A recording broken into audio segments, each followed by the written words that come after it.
Welcome to my birthday blog.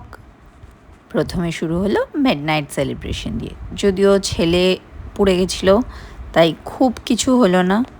পরের দিন সকালবেলা আমরা গেলাম হচ্ছে দিদির দোকানে প্রথমে ভাইফোঁটা হলো, তারপরে আমার কেক কাটা হলো।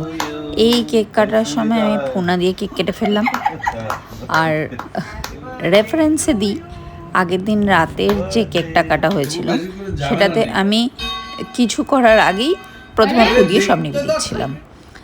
সেখান থেকে আমরা গেলাম অ্যাক্রোপলিস মলে আমাদের লাঞ্চ ছিল। দিদি, আমি আর টিটু এই হচ্ছি আমরা।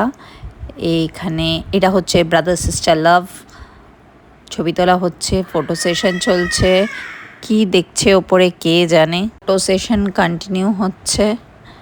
একটা আমি আর দিদি একা ছবি তোলার চেষ্টা করছি, এটা তুলতে দেওয়া হচ্ছে না, সব ছবিতেই ঢুকে পড়ছে এদিক ওদিক দিয়ে। লাস্টলি আমরা এটাতে সক্ষম হয়েছি একসাথে একটা ছবি তুলবো। এখানে এই হচ্ছে আমাদের খাবার দাবার। ফুড কোর্টে খেয়েছিলাম, কারণ সমস্ত রেস্টুরেন্ট প্রচণ্ড ভিড়, ঢোকা যাচ্ছিল না, সবাই ভাইফোঁটাই খেতে বেরিয়ে গেছে। তো আমরা ফুড কোর্ট প্রেফার করে দিদি খাওয়া দাওয়া কমপ্লিট করলাম।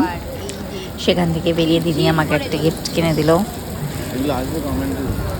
যদিও গিফটটা এখন আমি দেখাতে পারছি না, পরে যখন পড়বো তখন দেখাবো।